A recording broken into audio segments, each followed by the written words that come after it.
Chapter 5. I didn't see Clara again until the following morning at breakfast. The previous afternoon, in the middle of our conversation on the patio, she suddenly had a vacant, faraway look, as if she had caught sight of something or someone at the side of the house. She hurriedly got up and excused herself, leaving me to ponder the importance of all the things she had said. As we sat to eat our morning meal of shredded meat and rice, I told Clara that on my return trip from the cave yesterday, I had confirmed her statement that it was only a short distance from the house. "Why did we really meander so much to get there, Clara?" I asked. Clara burst out laughing. "I was trying to get you to take off your boots, so we passed by the stream," she replied. "Why did I have to take off my boots? Was it because of my blister?" "It wasn't your blister," Clara said emphatically. "I needed to poke very crucial points on the soles of your feet to awaken you from your lifelong lethargy. Otherwise, you would have never listened to me. Aren't you exaggerating, Clara? I would have listened to you, even if you didn't poke my feet." She shook her head and gave me a knowing smile. All of us were brought up to live in a sort of limbo, where nothing counts except petty, immediate gratifications, she said.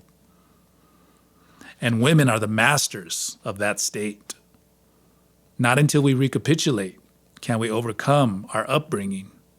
And talking about recapitulating, Clara noticed my pained expression and laughed. "Do I have to go back to the cave, Clara?" I interrupted, anticipating what I thought she was going to tell me. "I'd much rather stay here with you. If you pose for me, I can make a few sketches of you and then paint your portrait." "No, thank you," she said, uninterested. "What am I going to give you?" "What I'm going to do is give you some preliminary instructions on how to proceed with the recapitulation." When we had finished eating, Clara handed me a writing pad and pencil. I thought she had changed her mind about sketching her portrait, but as she pushed the writing material toward me, she said that I should begin making a list of all the people I had met, starting from the present and going back to my earliest memories. "That's impossible," I gasped. "How on earth am I going to remember everyone I've ever come into contact with from day one?" Clara moved the plates aside to give me room to write. "Difficult, true, but not impossible," she said. "It's a necessary part of the recapitulation. The list forms a matrix for the mind to hook onto." She said that the initial stage of the recapitulation consists of two things. The first is the list. The second is setting up the scene. And setting up the scene consists of visualizing all the details pertinent to the events that one is going to recall. Once you have all the elements in place, use the sweeping breath. The movement of your head is like a fan that stirs everything in that scene, she said. If you're remembering a room, for example, breathe in the walls, the ceiling, the furniture, the people you see, and don't stop until you have absorbed every last bit of energy you left behind. "How will I know when I have done that?" I asked. "Your body will tell you when you've had enough," she assured me. "Remember, intend to inhale the energy that you left in the scene you're recapitulating, and intend to exhale the extraneous energy thrust into you by others." Overwhelmed by the task of making the list and beginning to recapitulate, I couldn't think at all. A perverse and involuntary reaction of my mind was to go absolutely blank. Then a deluge of thoughts flooded in, making it impossible for me to know where to start. Clara explained that we must start the recapitulation by first focusing our attention on our past sexual activity. Well, why do you have to begin there? I asked, suspiciously. That's where the bulk of our energy is caught, Clara explained. That's why we must free those memories first. I don't think my sexual encounters were all that important. It doesn't matter. You could have been starting up at the ceiling, bored to death, or seeing shooting stars or fireworks. Someone still left his energy inside you and walked off with a ton of yours. I was totally put off by her statement. To go back to my sexual experiences now seemed repugnant. It's bad enough, I said, to relive my childhood memories, but I won't hash up what happened with men. Clara looked at me with a raised eyebrow. Besides, I argued, you'll probably expect me to confide in you. But really, Clara, I don't think what I did with men is anyone's business. I thought I had made my point. Clara resolutely shook her head and said, do you want those men you had to continue feeding from your energy? Do you want those men to get stronger as you get stronger? Do you want to be their source of energy for the rest of your life? No. I don't think you understand the importance of the sexual act or the scope of the recapitulation. You're right, Clara.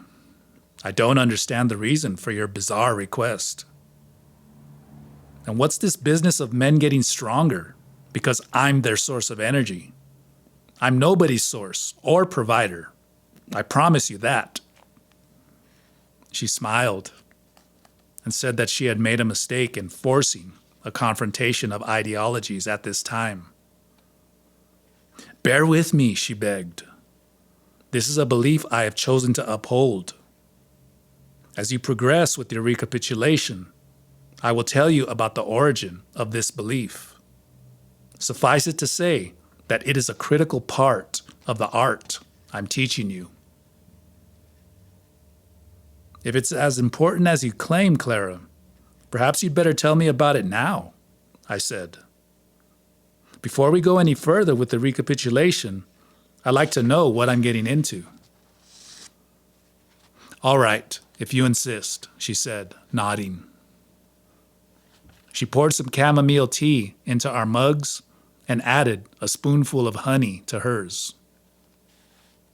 In the authoritative voice of a teacher enlightening a neophyte, she explained that women, more so than men, are the true supporters of the social order, and that to fulfill this role, they have been reared uniformly the world over to be at the service of men. It makes no difference whether they are brought right off the slave block or they are courted and loved, she stressed. Their fundamental purpose and fate is still the same, to nourish, shelter, and serve men. Clara looked at me. I believed to assess if I was following her argument.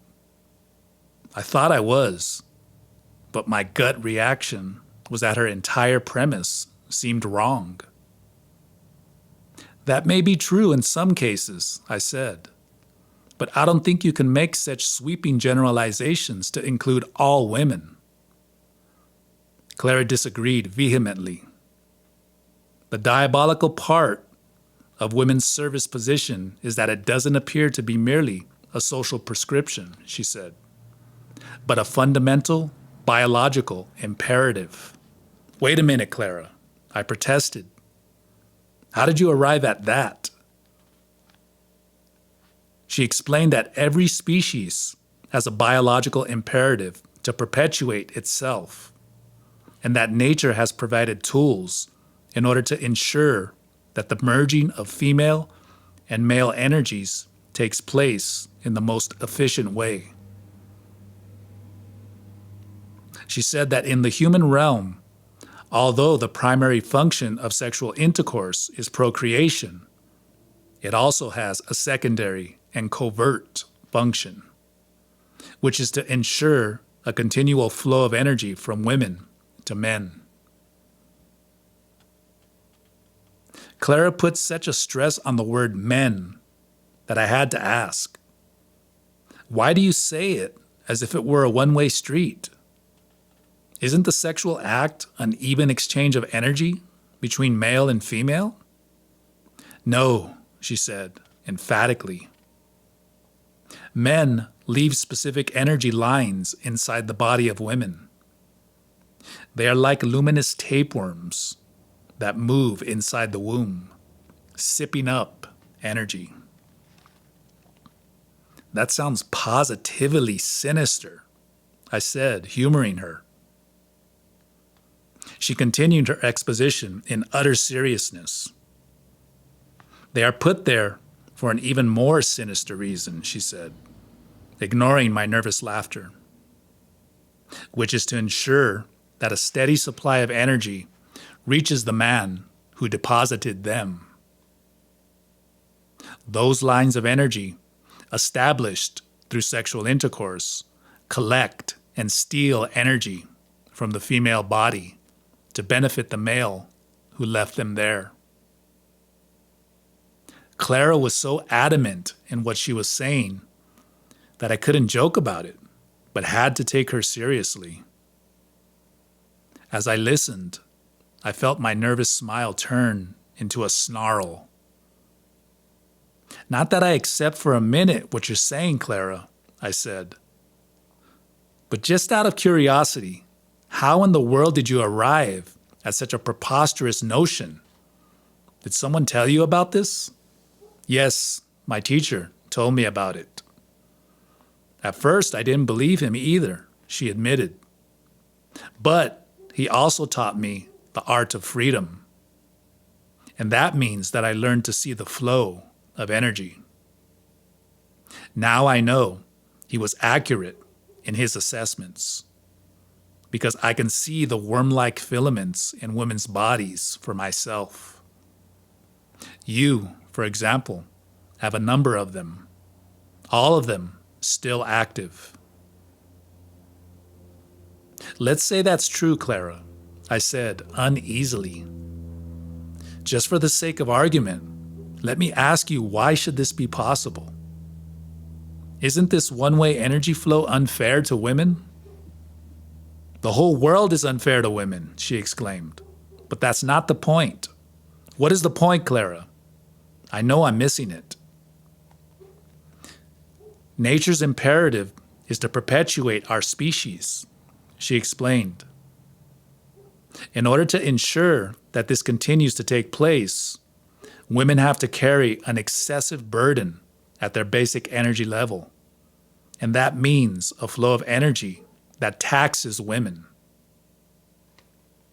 But you still haven't explained why this should be so, I said, already becoming swayed by the force of her convictions. Women are the foundations for perpetuating the human species, Clara replied. The bulk of the energy comes from them, not only to gestate, give birth, and nourish their offspring, but also for ensuring that the male plays his part in this whole process. Clara explained that ideally, this process ensures that a woman feeds her man energetically through the filaments he left inside her body, so that the man becomes mysteriously dependent on her at an ethereal level. This is expressed in the overt behavior of the man returning to the same woman again and again to maintain his source of sustenance. That way, Clara said, nature ensures that men, in addition to their immediate drive for sexual gratification, set up more permanent bonds with women. These energy fibers left in women's wombs also become merged with the energy makeup of the offspring, should conception take place. Clara elaborated. It may be the rudiments of family ties, for the energy from the father merges with that of the fetus and enables the man to sense that the child is his own. These are some of the facts of life a girl's mother never tells her. Women are reared to be easily seduced by men, without the slightest idea of the consequences of sexual intercourse in terms of the energy drainage it produces in them. This is my point, and this is what is not fair.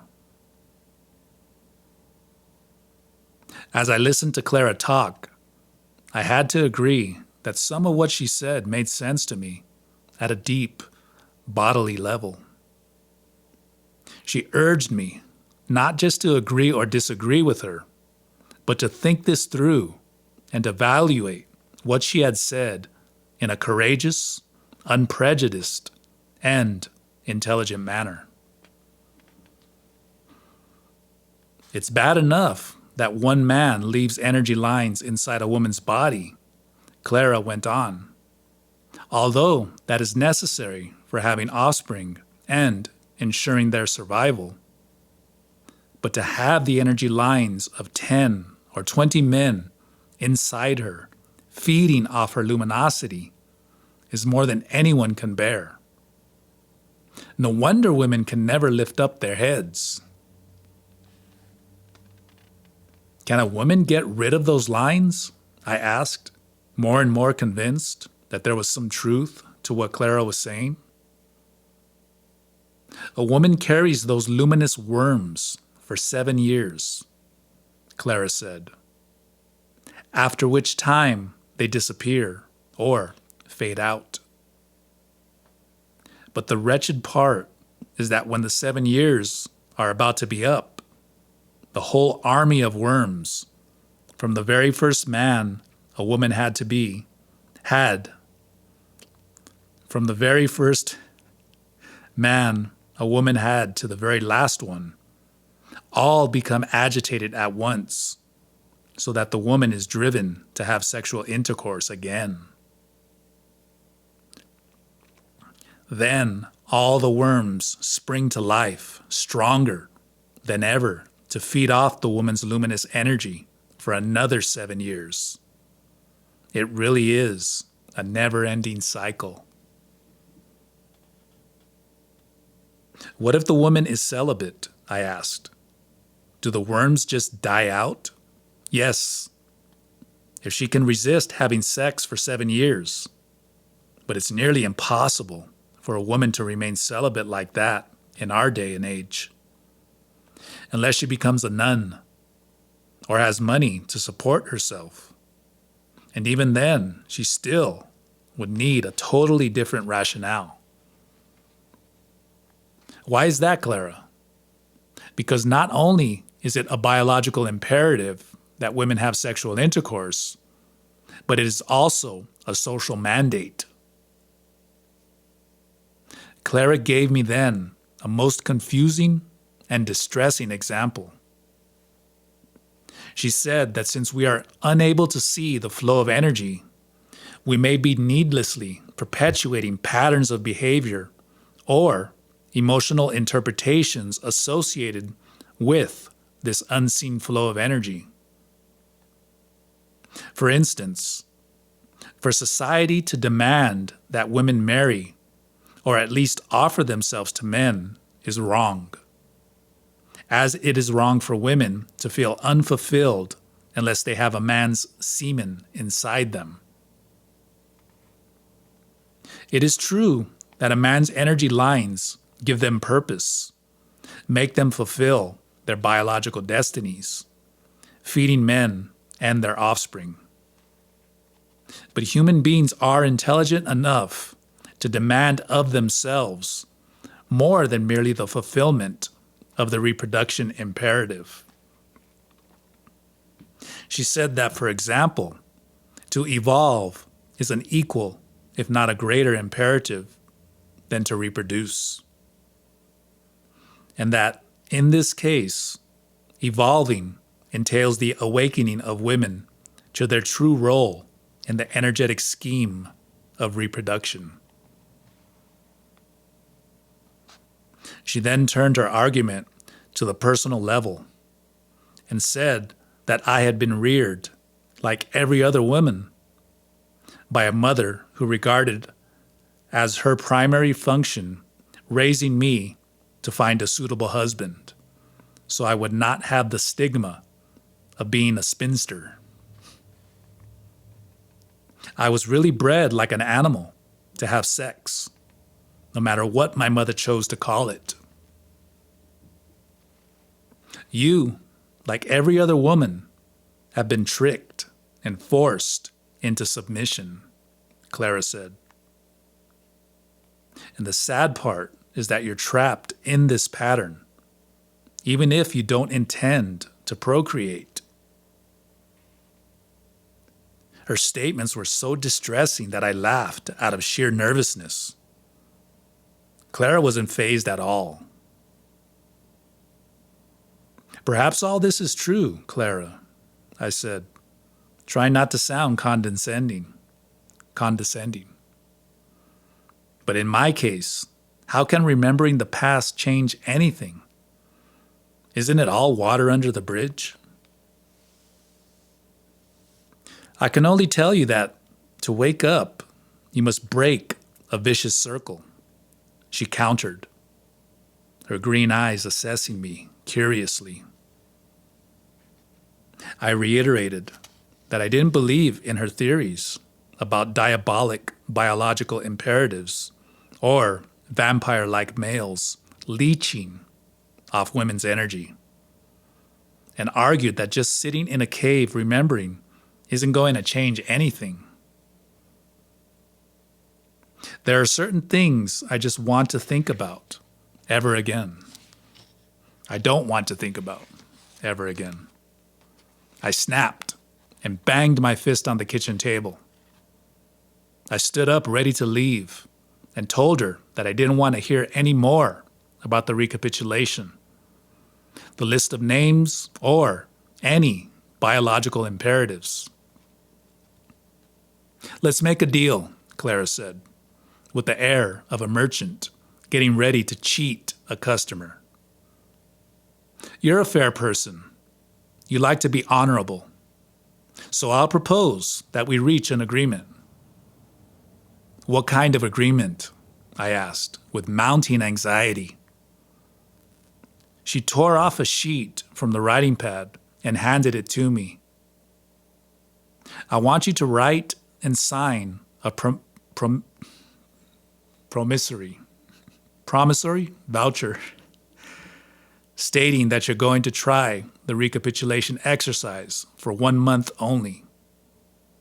If, after a month, you don't notice any increase in energy or any improvement in how you feel toward yourself or toward life in general, you will be free to go back home, wherever home is. If this turns out to be the case, you can simply write off the entire experience as the bizarre request of an eccentric woman. I sat down again to calm myself. As I took a few sips of tea, the thought struck me that it was the least I could do after all the trouble Clara had gone to for me. Besides, it was apparent that she wasn't going to let me off the hook that easily. I could always go through the motions of recapitulating any memories. After all, who is to know if in the cave I did the visualization and breathing, or if I just daydreamed or took a nap?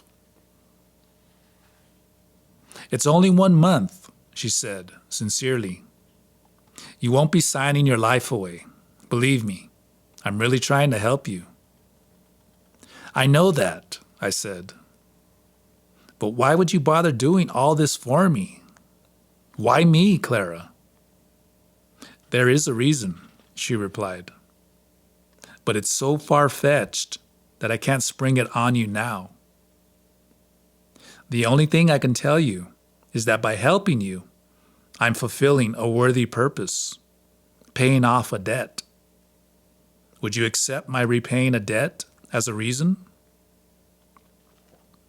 Clara looked at me so hopefully that I picked up the pencil and wrote the voucher, deliberately fussing over the wording so that there would be no confusion about the 1-month time frame. She bargained with me for not including in that month the time it took me to draw up the list of names. I agreed and made an addendum to that effect. Then, in spite of my better judgment, I signed it.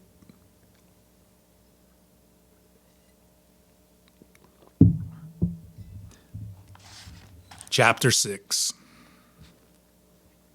It took weeks of brain-racking work to compile the list. I hated myself for having let Clara talk me into including that time in the voucher. During those long days, I worked in absolute solitude and silence. I only saw Clara at breakfast and at dinner, which we ate in the kitchen, but we hardly spoke.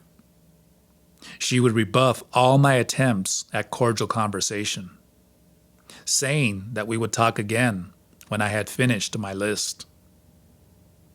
When I had completed it, she put down her sewing and immediately accompanied me to the cave.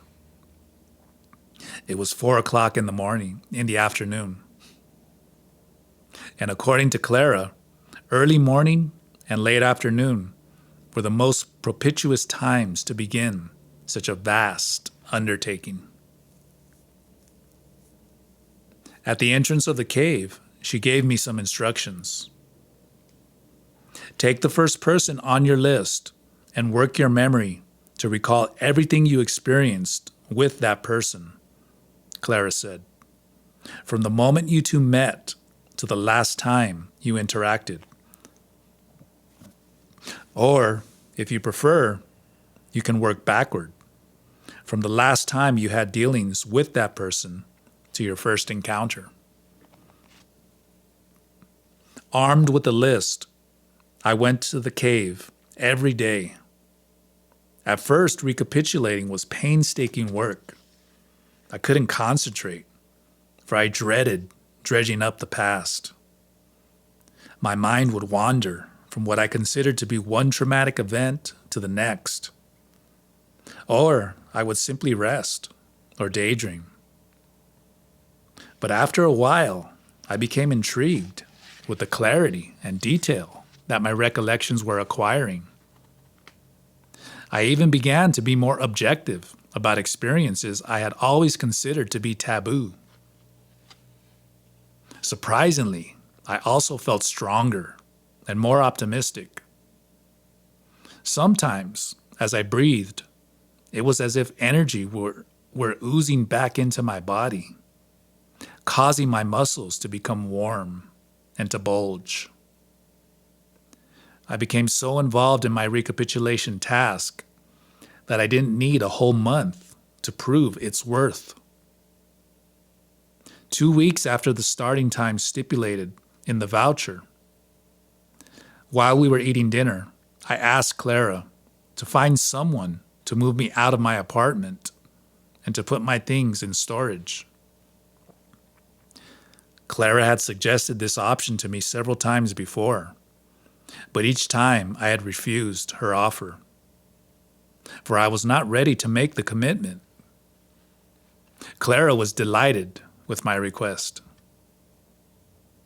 "I'll have one of my cousins do it," she volunteered. "She'll take care of everything.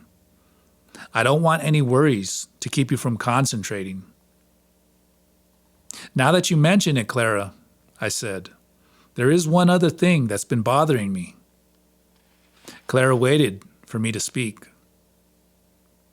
I told her that I found it very odd that our meals were always ready, although I had never seen her cooking or preparing food. That's because you're never in the house during the day, Clara said, matter-of-factly.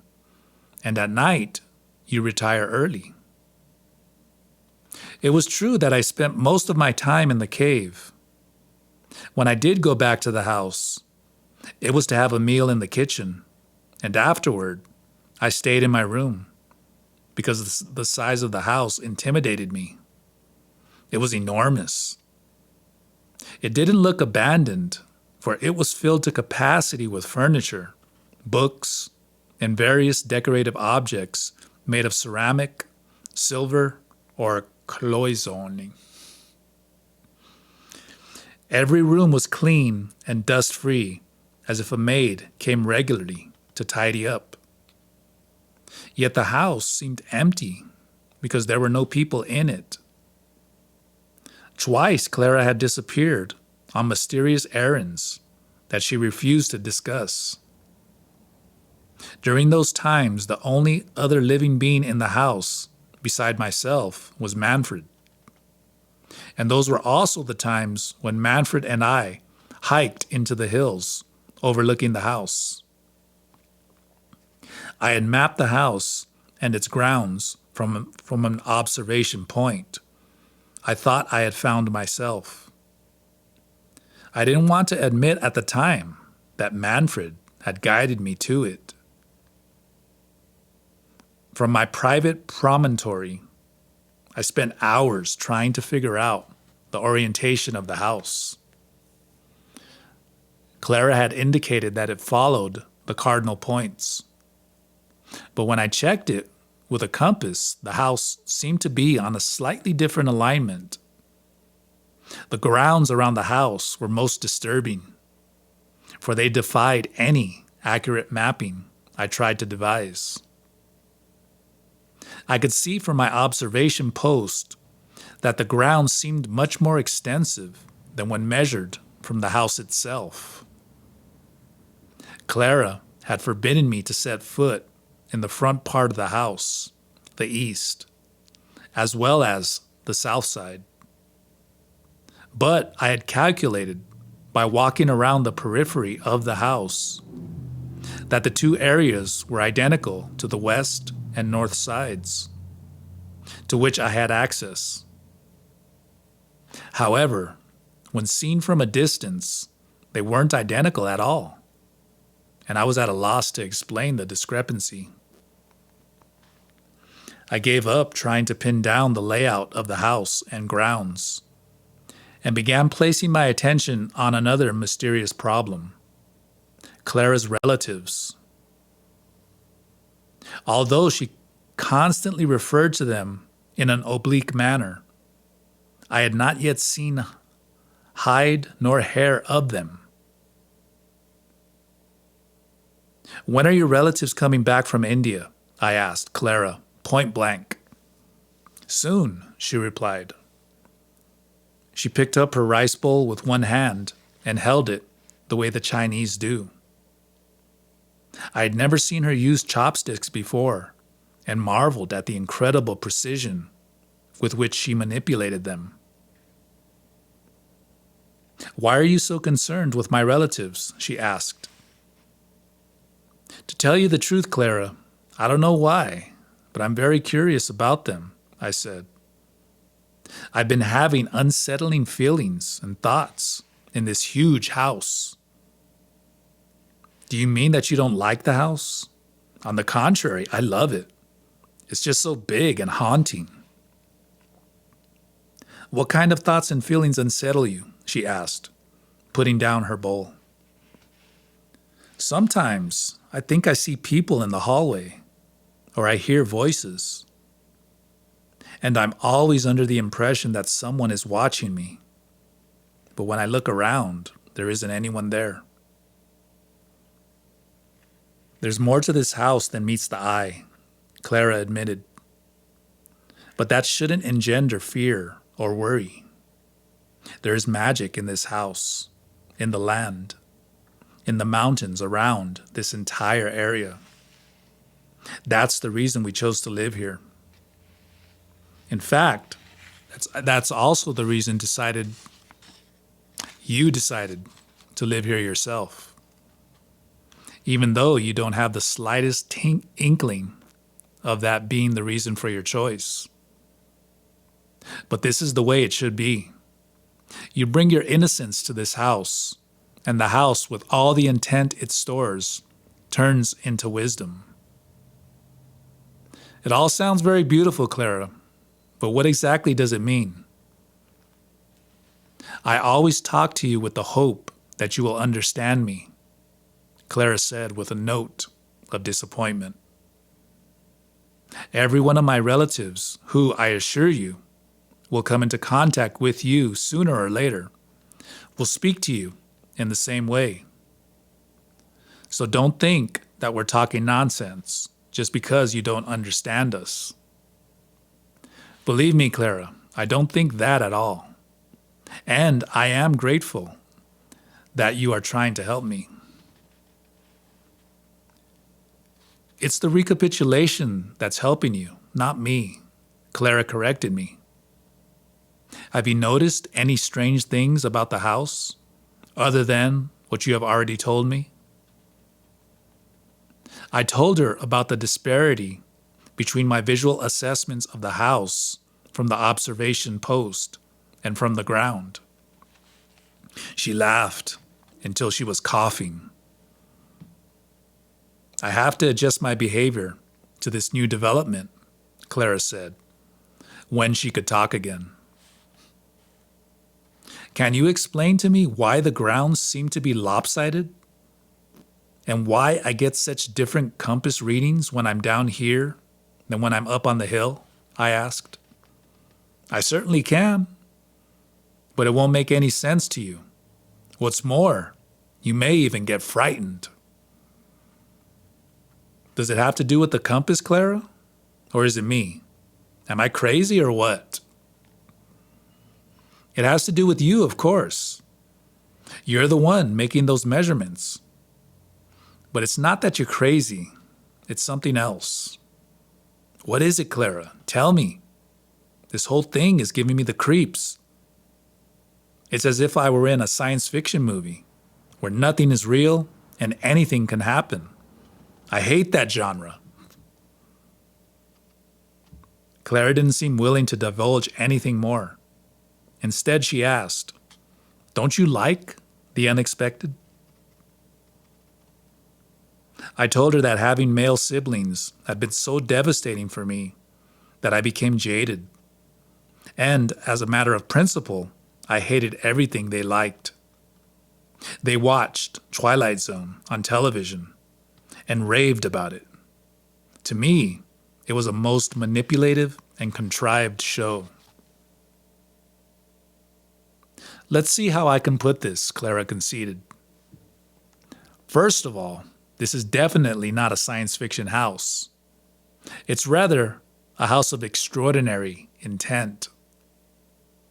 The reason why I can't explain its discrepancies is because I can't explain to you yet what intent is.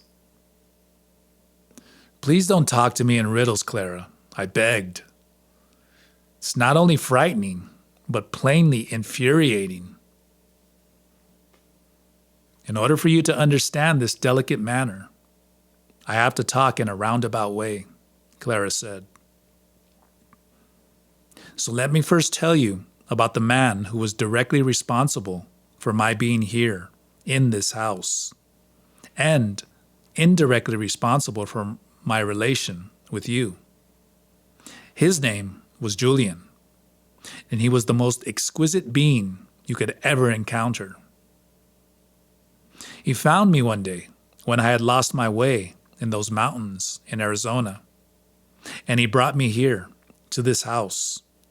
Wait a minute, Clara. I thought you said that this house has been in your family for generations, I reminded her. 5 generations, to be exact, she replied. How can you make 2 contradictory statements with such nonchalance?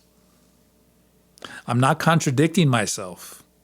It's you who are interrupting things without a proper foundation. The truth is that this house has been in my family for generations, but my family is an abstract family. It's a family in the same manner this house is a house, and Manfred is a dog. But you already know that Manfred isn't a real dog, nor is this house real like any other house. Do you see what I mean? I wasn't in the mood for Clara's riddles. For a while, I sat quietly, hoping that she would change the subject. Then I felt guilty for brooding and being short-tempered. "No, I don't see what you mean," I finally said. "In order for you to understand all this, you have to change," Clara said, patiently. "But then, that's precisely why you are here, to change. And to change means that you will be able to succeed in making the abstract flight, at which time everything will be clear to you." At my desperate urging, she explained that this unimaginable flight was symbolized by moving from the right side of the forehead to the left. But what it really meant was bringing the ethereal part of us, the double, into our daily awareness. As I've already explained to you, she went on, the body-mind dualism is a false dichotomy. The real division is between the physical body, which houses the mind, and the ethereal body, or the double, which houses our energy. The abstract flight takes place when we bring our double to bear on our daily lives. In other words, the moment our physical body becomes totally conscious of its energetic, ethereal counterpart, we have crossed over into the abstract, a completely different realm of awareness.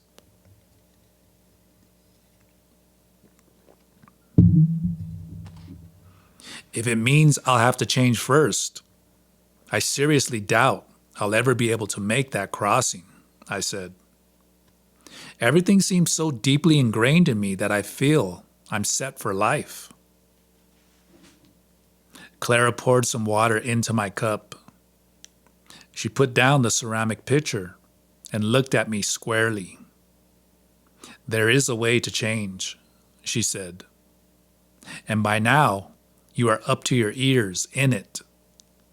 It's called the recapitulation." She assured me that a deep and complete recapitulation enables us to be aware of what we want to change by allowing us to see our lives without delusion. It gives us a moment's pause in which we can choose to accept our usual behavior or to change it by intending it away before it fully entraps us. "And how do you intend something away?" I asked. "Do you just say, 'Begone, Satan'?" Clara laughed and took a sip of water. "To change, we need to meet 3 conditions," she said. "First, we must announce out loud our decision to change so that intent will hear us. Second, we must engage our awareness over a period of time. We can't just start something and give it up as soon as we become discouraged. Third, we have to view the outcome of our actions with a sense of complete detachment. This means we can't get involved with the idea of succeeding or failing.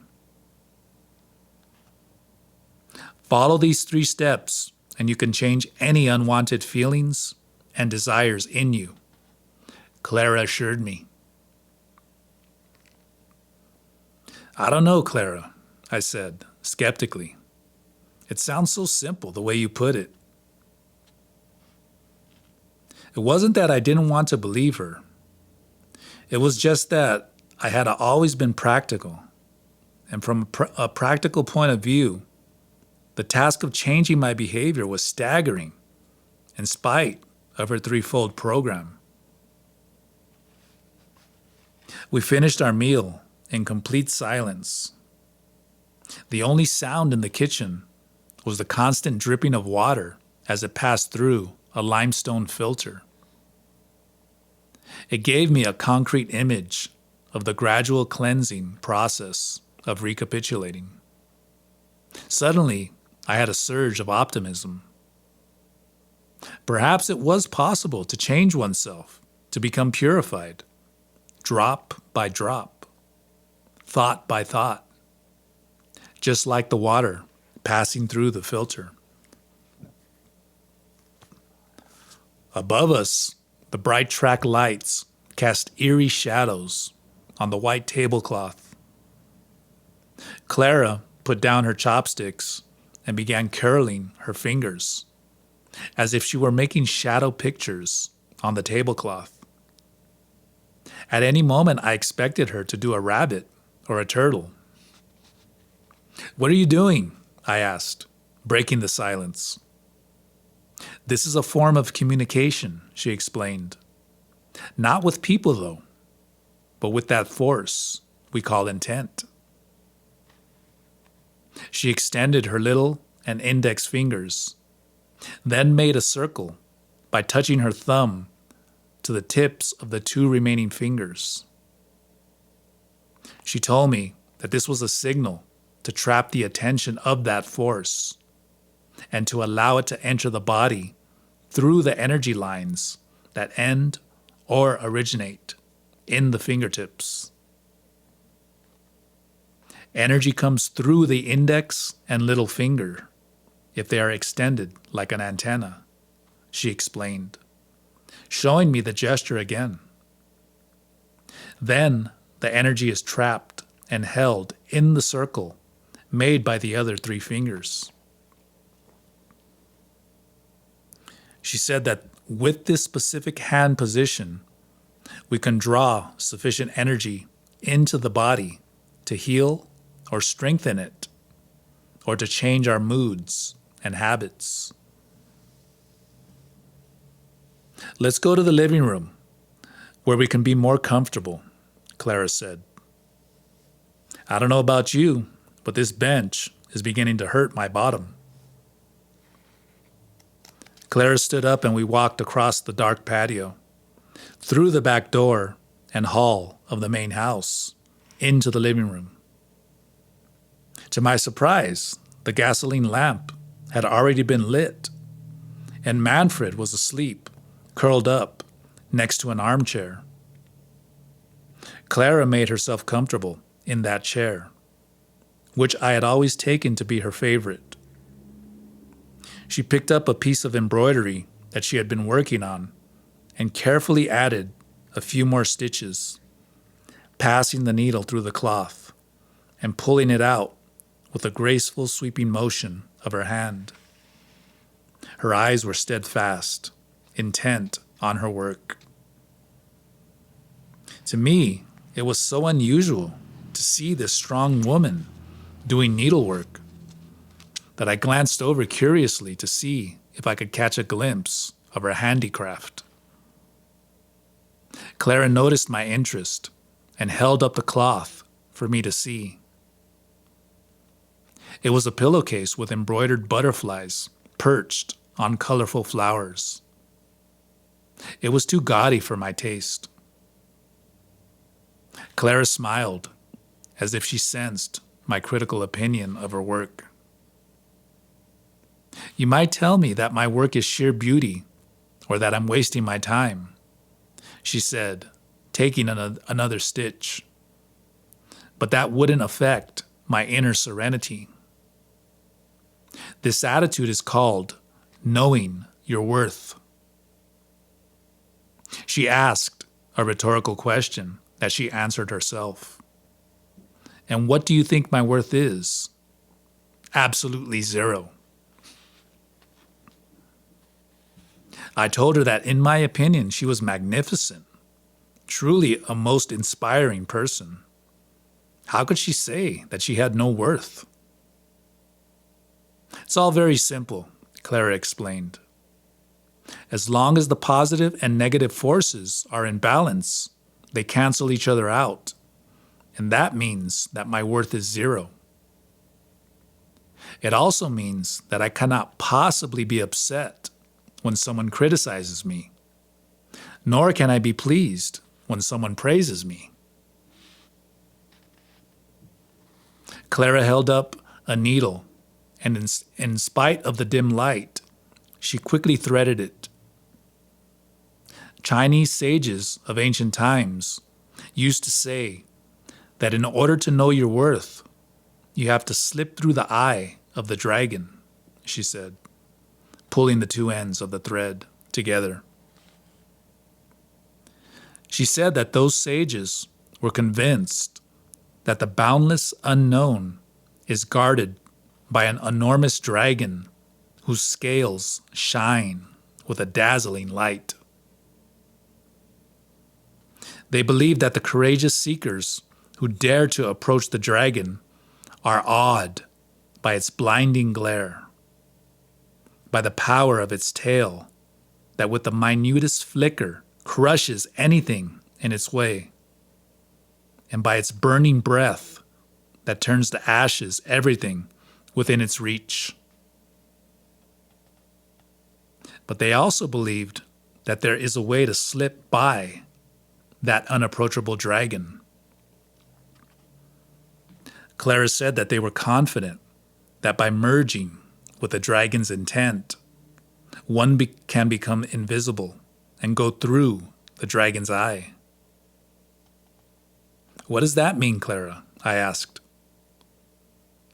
It means that through the recapitulation, we can become empty of thought and desire, which for those ancient seers meant to become one with the dragon's intent, therefore invisible. I picked up an embroidered cushion, another sample of Clara's work, and tucked it behind my back. I took several deep breaths to clear my mind. I wanted to understand what she was saying, but her insistence in using Chinese metaphors made it all the more confusing to me. Yet, there was such an urgency in everything she said that I felt it would be my loss if I didn't at least try to understand her. Watching Clara embroidering, I was suddenly reminded of my mother. Perhaps it was that memory that induced in me a monumental sadness, a longing that had no name. Or perhaps it was listening to what Clara had said, or just being in her empty, hauntingly beautiful house under that eerie light of the gasoline lamp. Tears flooded my eyes, and I began to weep. Clara jumped up from her chair and stood beside me. She whispered in my ear so loudly that it sounded like a shout. "Don't you dare to give in to self-pity in this house. If you do, this house will reject you. It'll spit you out, just like you spit out an olive pit." Her admonition had the proper effect on me. My sadness instantly vanished. I dried my eyes, and Clara continued talking as if nothing had happened. The art of emptiness was the technique practiced by Chinese men of wisdom who wanted to go through the dragon's eye, she said, taking her seat again. Today, we call it the art of freedom. We feel it's a better term because that art really leads to an abstract realm where humanness doesn't count. Do you mean, Clara, that it is an inhuman realm? Clara put her embroidery down in her lap and looked at me. What I mean is that almost everything we have heard about this realm from sages and seers who sought it smacks of human concerns. But we, the ones who practice the art of freedom, have found out from firsthand experience that this is an inaccurate portrayal. In our experience, whatever is human in that realm is so unimportant that it is lost in the vastness. Wait a minute, Clara. What about the group of legendary personages called the Chinese Immortals? Didn't they achieve freedom in the way you mean it? Not in the way we mean it, Clara said. Freedom to us is being free from humanness. The Chinese Immortals were caught in their myths of immortality, of being wise, of having liberated themselves, of coming back to Earth to guide others along the way. They were scholars, musicians, possessors of supernatural powers. They were righteous and whimsical, very much like the classical Greek gods. Even nirvana is a human state in which bliss is being free from the flesh. Clara had succeeded in making me feel completely forlorn. I told her that all my life I had been accused of lacking human warmth and understanding. In fact, I had been told that I was the coldest creature anyone could ever come across. Now, Clara was saying that freedom was being free from human compassion. And I had always felt I was missing something crucial by not possessing it. I was on the verge of tears of self-pity again. But Clara came again to my rescue. Being free from humanness doesn't mean such an idiotic thing as not possessing warmth or compassion, she said. Even so, freedom, the way you describe it, is inconceivable to me, Clara, I insisted. I'm not sure I would want any part of it. And I'm sure I want every part of it, she retorted. Although my mind cannot conceive it either, believe me, it does exist. And believe me too, that someday you'll be saying to someone else whatever I am saying to you now about it. Perhaps you'll even be using the same words. She winked at me, as if she knew for certain that this was going to happen. As you continue to recapitulate, the entrance of the realm where humanness doesn't count will appear to you, Clara went on. That will be the invitation for you to go through the dragon's eye. This is what we call the abstract flight. It actually entails crossing a vast chasm into a realm that cannot be described because man isn't the measure of it. I became numb with dread. I didn't dare take Clara lightly, for she always meant what she said. The thought of losing my humanness, such as it was, and jumping into a chasm was more than frightening. I was about to ask her if she knew when that entrance was going to appear to me, but she continued her explanation. The truth of the matter is that the entrance is in front of us all the time, Clara said. But only those whose minds are still and whose hearts are at ease, can see or feel its presence. She explained that to call it an entrance was not metaphorical, because it actually appears sometimes as a plain door, a black cavern, a dazzling light, or anything conceivable, even a dragon's eye. She said that in this respect, the metaphors of China's early sages were not far-fetched at all. Another thing the ancient Chinese seekers believed was that invisibility is the corollary of having attained a calm indifference, she said. What is a calm indifference, Clara? Instead of answering me directly, she asked if I had ever seen the eyes of fighting cocks. I've never seen a fighting cock in my life, I told her. Clara explained that the look in the eyes of a fighting cock is not the look found in the eyes of ordinary people or animals. For those eyes mirror warmth, compassion, rage, fear.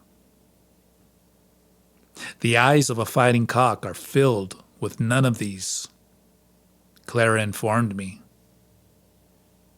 Instead, they reflect an indescribable indifference, something also found in the eyes of beings who have made the Great Crossing.